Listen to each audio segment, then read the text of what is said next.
Hey everybody, welcome back to Gun Totin' Minnesotan. My name is Andrew, and today I have the privilege of telling you about this new Vanguard Equalizer 2A. It is a bipod, it's aluminum, has extending legs with spike feet that are integral, and my particular model that I have here today is set up for getting squared away on a rifle that has a swivel stud.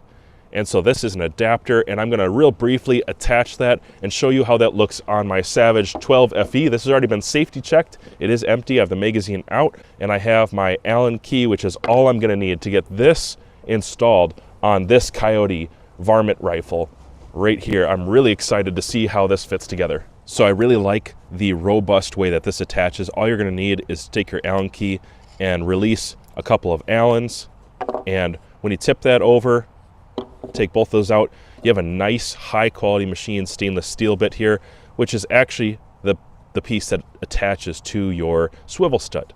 And so when you get to this stage, then you're going to need an Allen key to remove the crossbar inside. Go ahead and focus on my fingers there. So when you remove that for the crossbar, you can put this hole over your swivel stud and then put the crossbar through. You're going to thread that through, and then you're going to reattach this to the interior using those Allens. Again, high quality hardware. All of it looks to be very appropriate for something that you're going to be, hunting with or carrying around, using hard, putting a decent weight rifle on. All of this looks to be something that's very befitting of a rifle like that. I'm looking for the threaded side, so the threaded side is here. I'm just going to pass this through. Looks like that's going to fit nicely. I just want to make sure that my swivel stud is actually spaced properly for this to recess and sit inside of. It looks good to go. Now I can go ahead and tighten up this piece threaded through my swivel stud, and then I will attach the other piece to the housing. Now, one thing that's important to mention is I'm installing this on something that's a chassis rifle. So I have like this M-lock here, and I've got a nice steel plate that runs through and some polymer covers. And so in order to make this work the best for mine, I actually remove the rubber insert, and this is to protect your coatings and your rifles and make sure it has a really firm, solid grip. On my particular rifle, it's going to be fine here, but typically a bipod like this is going to set up really nicely on a wood stock, a polymer stock, something like that, maybe carbon fiber, but they have a kind of a traditional forearm with a curve to it. These are going to fit really nicely on there, and this is going to protect your forearm. In my case, I'm not worried about it. This is going to stay really strong, no issues at all, and I just removed that rubber piece to make it work in this situation a little better, and I can still retain my swivel stud. As you can see in the back, I can put a sling on here, QD it to the buttstock, and I can carry this whole thing over my shoulder, which I really like. Okay, now that it's installed, you can see what the standard height is going to be like, and this has some unique range of travel and adjustment. You can pan with this quite far, and you have a couple stoppers built into the bipod on both sides, so it's going to stop it from over rotating or going too far, but it will give you a lot forward and aft, and then panning. So this is a really ideal hunting bipod, because in a hunting scenario, if you call in a coyote and you don't know which direction he's going to come in from, he might come in from the far left, and you might need to load into your bipod a little bit, or maybe you have uneven ground and you need to kind of counter a little bit some of the uneven ground. You have a little bit of pan and tilt built into this because of that large spring. You could do some negative load if that's something that you needed to do. Most of the time I have a positive load forward like this, and you can still pan when you have a positive load on the bipod, or just sitting stationary like this from a static position. It all moves really nicely. That's how that mechanism works. And this one's impressive. It can go pretty high. I'm going to show you leg extension for a second.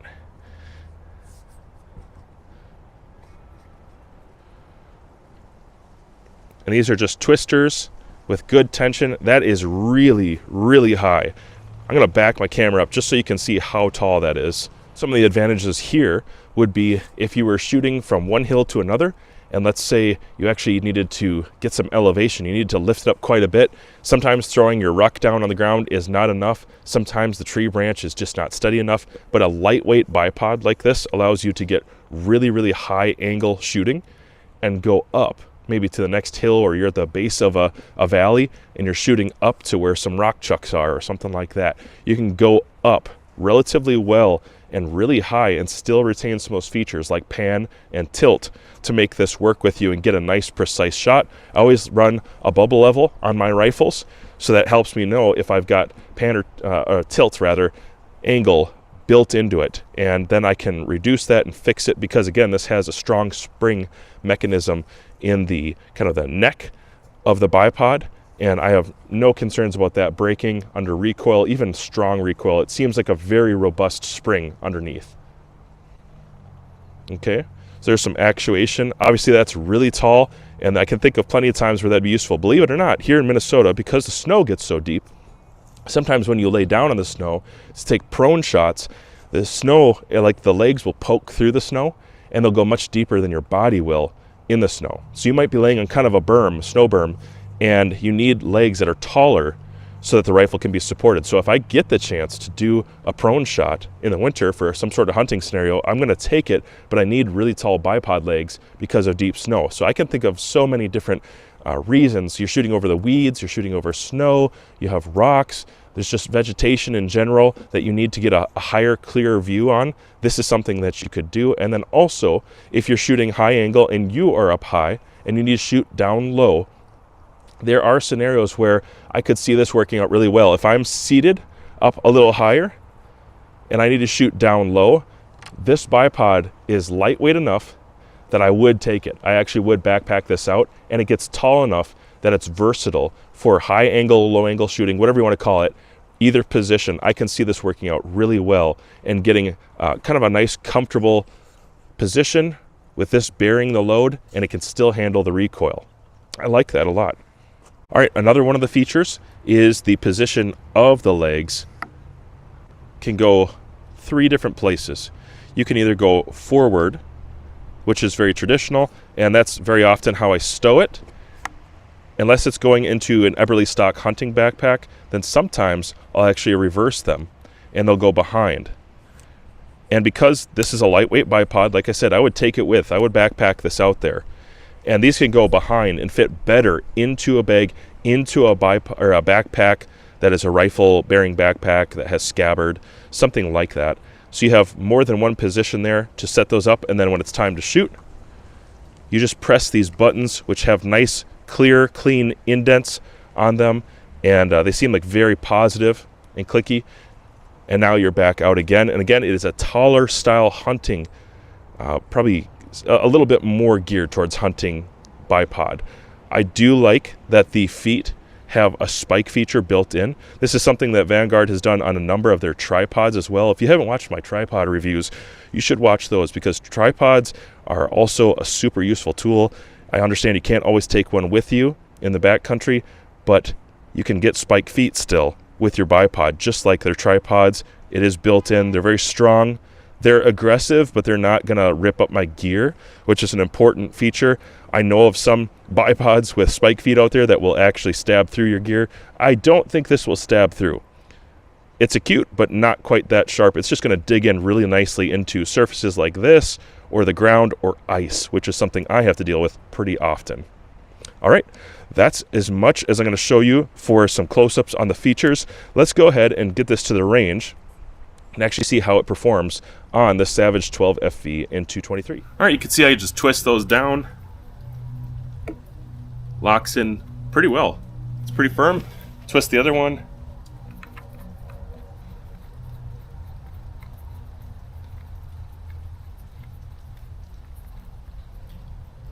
Nice, there we go. And I've got a 100-yard target here, right at exactly 100 yards. Thanks to Maven for sending out a rangefinder so I can get that done. And depending on what the ground looks like, obviously I've got some movement because of that spring. A little bit of pan and tilt both built into it. It's basically, it's not 360, but it's almost there. You can do a lot with it. Throw my ears on, get my parallax dialed in here, and I'll take a few shots off the bench and then maybe move to the prone.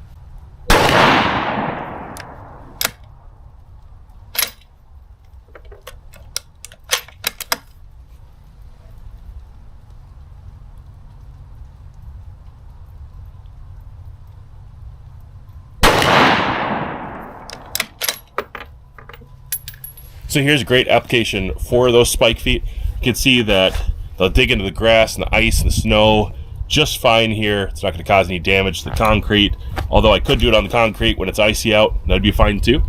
And the height is really natural. It's good for hunting. In a situation like this, I'm usually going to be shooting over some grass anyways, and so it gets you just up a little taller. And I'm just shooting on paper, so you're not going to hear some of my impacts. Maybe I'll move over to steel here at 200 so you can hear impacts at least.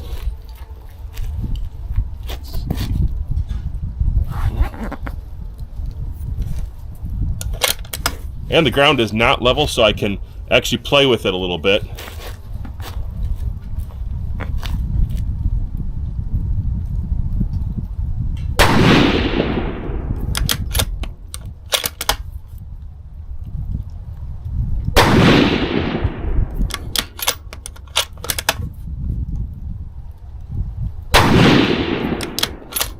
Okay, and then I'll go ahead and put one in steel here.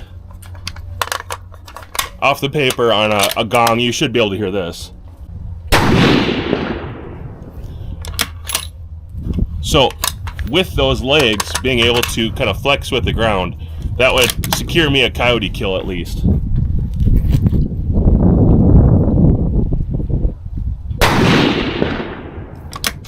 Again, if it was necessary to get some more elevation out of that, all I need to do is twist and extend to the height that's comfortable for me.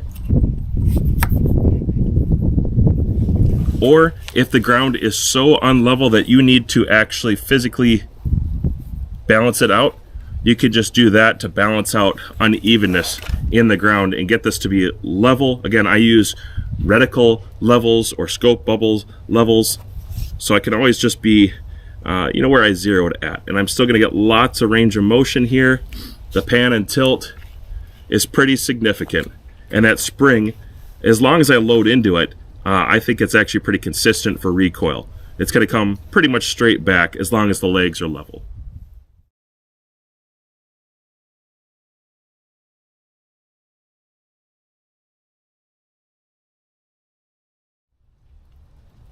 And I mentioned it before, if you have a nice lightweight bag like this and you're hunting from a high angle down to a low spot, you could use this with just these bipod legs to get you the height and elevation you need to actually present a nice clean shot with consistent recoil and a little bit of ability to change the angle, to pan and tilt enough to get level and make a kill shot. Maybe you're doing sheep or goats or something in the hills. This would be an option you could consider because it can get so high, and yet you could basically shoot it off a tabletop if you have a nice large size rear bag. Something that has a little bit of flexibility in it for pan and tilt, some height variability. You're looking for spike feet or rubber feet, and you don't want to break the bank. These are actually quite affordable. They're a pretty good deal. And I think when it comes to hunting, Vanguard has a really solid purchase or a solid grip on the market, because they bring a lot of products to market that are affordable and a lot of common man ideas, like just need a solid bipod. Doesn't have to be $400. Needs to be able to get tall enough that I can do some different things with it. Can shoot over brush and weeds, up or downhill. Has pan and tilt built into it. Maybe a couple other features like this bipod or this swivel stud on the back, so I can sling my rifle. And they're thinking about the actual customer. So the Equalizer 2A is an option you might want to consider if you're looking at a hunting style bipod. But if you do a lot of bench shooting as well, that might not be appropriate for you because of the height. And that's what I'm going to say. This one right here, which is also a Vanguard bipod, which I'm going to review. This is the EQ Precision 1QSC, and this has carbon fiber legs. It also has the spike feet integral and built in. That's just kind of a staple of their products. I like that. And then it also does have some ability for extension and height, but this one might be a little bit more appropriate for the light competition or NRL hunter, maybe bench shooting, that sort of thing. So stay tuned and watch the review for this. If you have more of a Picatinny desired application, this is something that might be up your alley, and it has a little bit unique movement compared to the one we just looked at. A little bit more rotation and flexibility, and probably a little bit more traditional lockup for locking the head as well. So that's just something, that's another option, also pretty affordable. But if you're into the hunting idea, I think the Equalizer 2 is probably more so what's going to benefit you and help you be successful on your hunts. If any of this interested you, then stick around. I'm going to have some suggested videos for you, whether it's Vanguard glass, like spotters, monoculars, those sorts of things, bipods and tripods. They do just about all of it. In fact, the video that I'm filming this on is a Vanguard tripod right now. So thank you to Vanguard for giving me a chance to take a look at the Equalizer 2A. I do suggest it for that hunting crowd, especially if you have something like me with my Coyote setup where you just need kind of the basic functions and movement offered here. I do think it's a good fit for you. Otherwise, you could watch one of these videos where you might find something that's more up your alley.